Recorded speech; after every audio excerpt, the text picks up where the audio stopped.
Presented by Riya Films.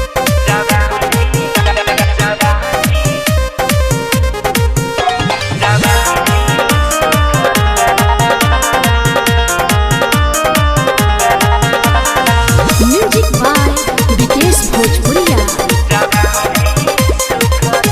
सखी सितारी के जैसे मोर जवानी सुखता रे सखी सुखटी के जैसे मोर जवानी सुखता भातारा सब दिन के जाके रोज कसार बुकता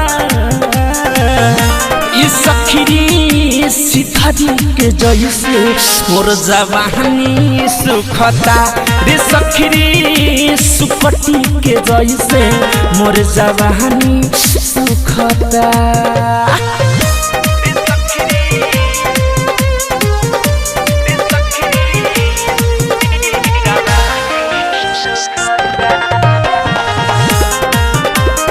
अलबेला रिकॉर्डिंग स्टूडियो गढ़ी में नेपाल।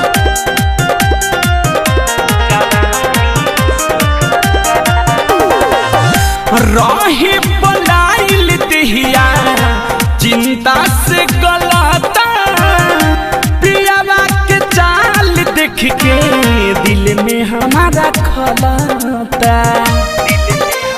केतना ले कोही रहे बलाइल दहिया चिंता से गलता पियावा के चाल देख के दिल में हमारा खलता हमारा लगे नहीं सोया एक पहल रुकता रे सखी रे सिधारी के जैसे मोर जवानी सुखता।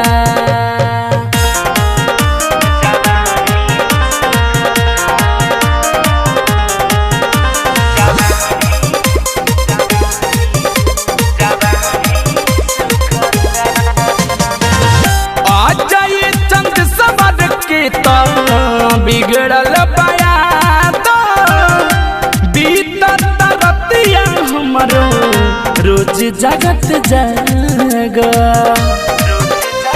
कतना ले कोही मानु सिकंदर के तो बिगड़ल पाया तो बीतत रतिया हमरो रोज जगत जग छोड़ी के रामाधारी अशोकवा ओकरा घरे सुतता रे सखी रे सुकुटी के जैसे मोर जवानी सुखता भातारा सब दिन के जाके रोज कसार बुकता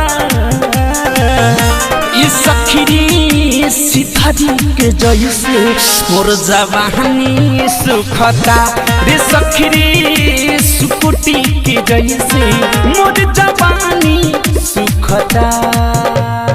अलबेला रिकॉर्डिंग स्टूडियो गढ़ी में नेपाल।